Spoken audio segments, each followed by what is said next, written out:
Good day, everyone. I'm Haley, and I was just thinking, if I were going to go on a treasure hunting adventure, who would be the best person to take along with me?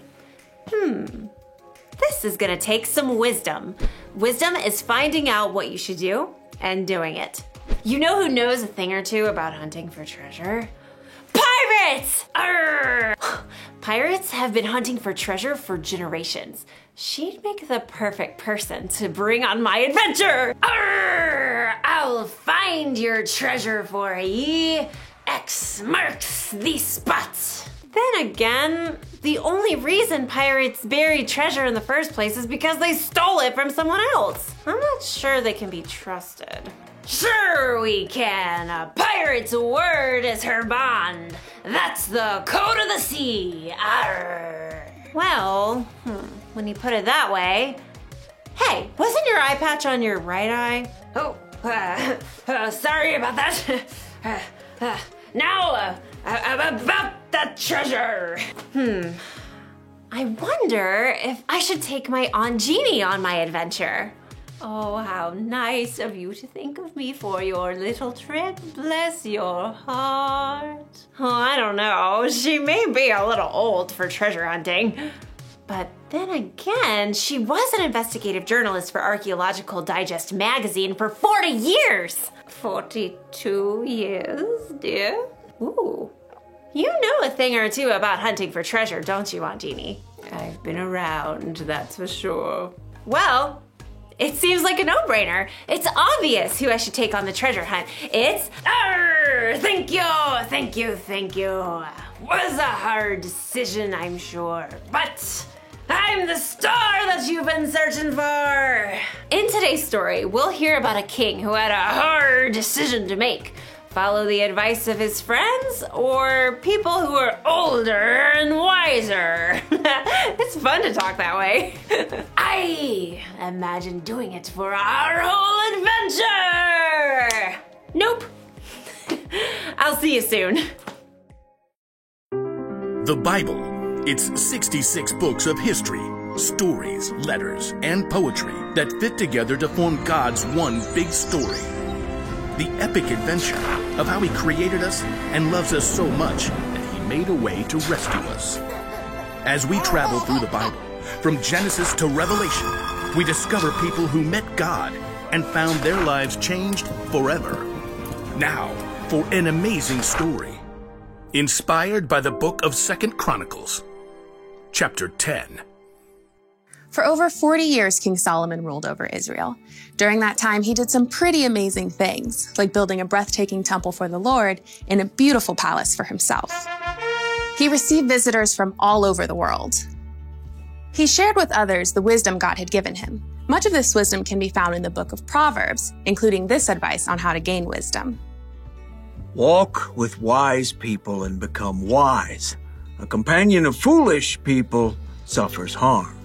Unfortunately, Solomon's son Rehoboam did not pay attention to his father's words. He believed his way was best. And when Solomon died, Rehoboam became king of Israel. All hail King Rehoboam! Wow! Check me out! Golden crown, spiffy palace. This is the life. Though the kingdom was strong under Solomon, he made the people work extremely hard. Now the Israelites wanted to see how this new king would treat them. Led by a man named Jeroboam, they came to see the king. Hey! You stole my name! It's Jeroboam, not Rehoboam. Whatevs, Jer. Now what do you want? Your father made us work very hard. Let us take more breaks and we'll serve you well. Sounds like you want to slack off. We just need a little more vacay time. Then we'll be ready to give it all we got. Well, come back in 3 days, Jer. Jeroboam and the Israelites left. Rehoboam paced the floor, trying to come up with a good answer. Yeah? No. Maybe? Many times when Solomon needed wisdom, he asked God for it. Rehoboam didn't bother to talk to God, but he did at least talk to his father's wise advisors. The people want me to give them a break so they don't have to work so hard. What do you say? Be kind to them.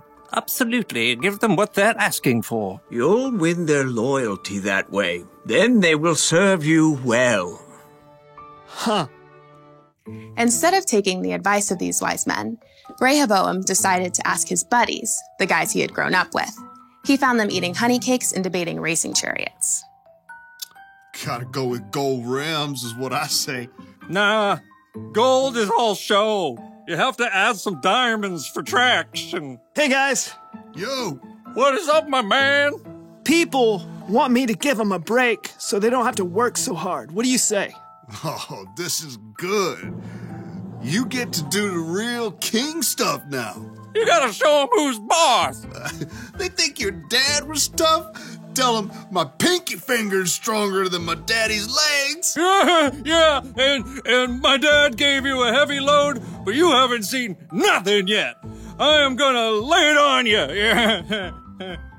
Rehoboam frowned. He thought hard. For 2 whole seconds. Whoa! You guys are good. I'm totally doing that. After 3 days, Jeroboam and the Israelites with him returned. Hey, Jer. Your Majesty, will you lighten the heavy workload your father gave us? My pinky finger is stronger than my father's legs. My father put a heavy load on your shoulders, but I'll make it even heavier. My father punished stragglers. I'll double it up. Rehoboam finished with a flourish. He waited for people to tremble and bow low. Are you kidding me? Jeroboam turned to the Israelites. We don't want anything to do with this joker or the rest of David's family. Let's go back to our homes and start our own kingdom. Hey, wait! No, you can't do that. I'm in charge. Yeah, you're in charge of yourself. Good luck with that. Jeroboam and the men with him marched out and returned to their homes.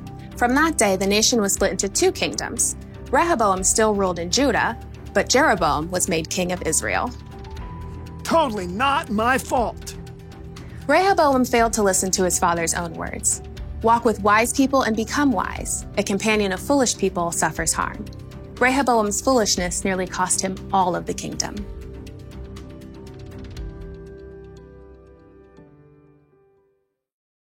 King Rehoboam made the wrong choice. He should have remembered what his father, King Solomon, wrote. Walk with wise people and become wise. A companion of foolish people suffers harm.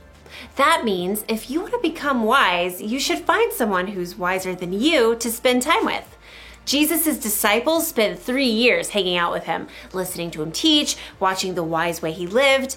We should find someone to learn from too. Maybe someone older and wiser. Oh, thank you, dear. Because when you surround yourself with foolish people, you'll end up doing something foolish. You surround yourself with people who say mean things about others, you're going to say mean things about others. With angry people, you'll be angry. With people who break the rules, yep, you know what's gonna happen.